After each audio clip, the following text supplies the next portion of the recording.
Hello guys! Today was not supposed to be a video day, but this is one of those funny things. I was getting ready to upload like my arcade life and my video game life and my computer life. Those videos I did, like, start getting those ready because I want to do like new things. I haven't touched those videos in years.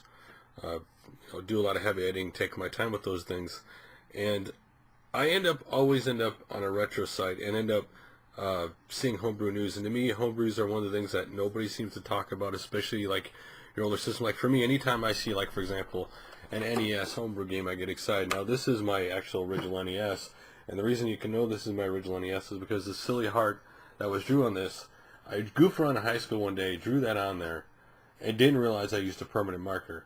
So years later, I actually didn't have this for years.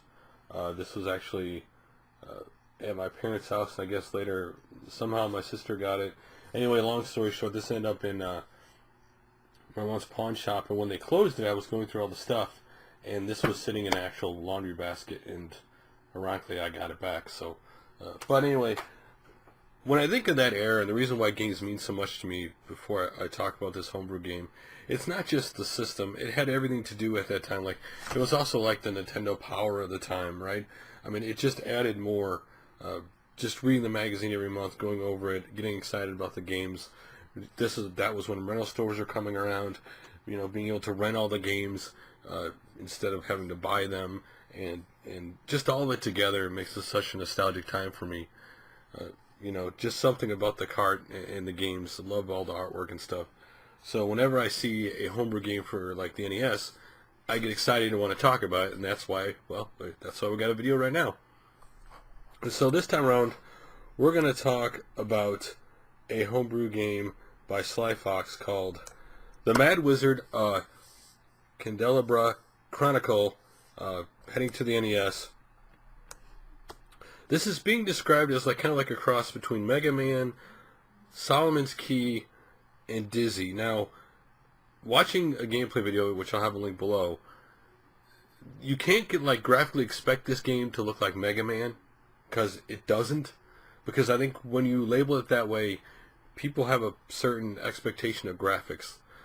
This is not exactly graphically up to that par, but the elements of basically puzzle platformer mixed with being like a fantasy wizard. That's basically what this game is. That you are a wizard, and you basically got to cast spells such as block building, bridge making, levitation, stuff like that, to progress in the level. So you got to use your different spells to figure out the puzzle to progress in the level, while also having to battle fantasy creatures and stuff like that.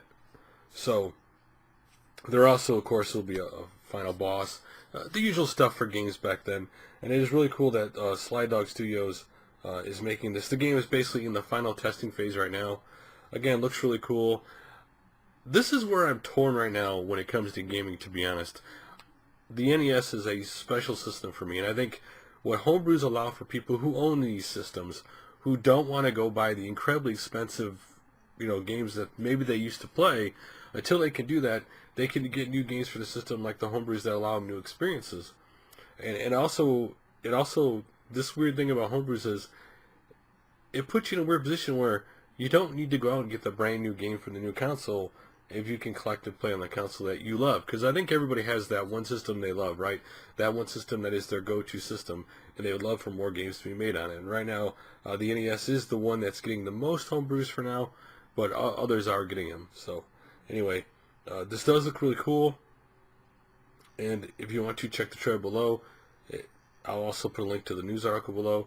Again, it's cool to get another puzzle platform, something that's missing. If you're an old school gamer, it's one of those things that's weirdly missing from current generation games. And for me, again, the system that I grew up and just fell in love with, it's great to see new games, and at times makes it really hard for me to decide, do I want to go out and get an NES game that came out for the system, or do I want to get a homebrew? Because sometimes those homebrews are just as drawing to me as the actual original games. But anyway, love to hear your thoughts on the trailer and in this game. And like always, guys, thanks for watching, and I will talk to you guys later.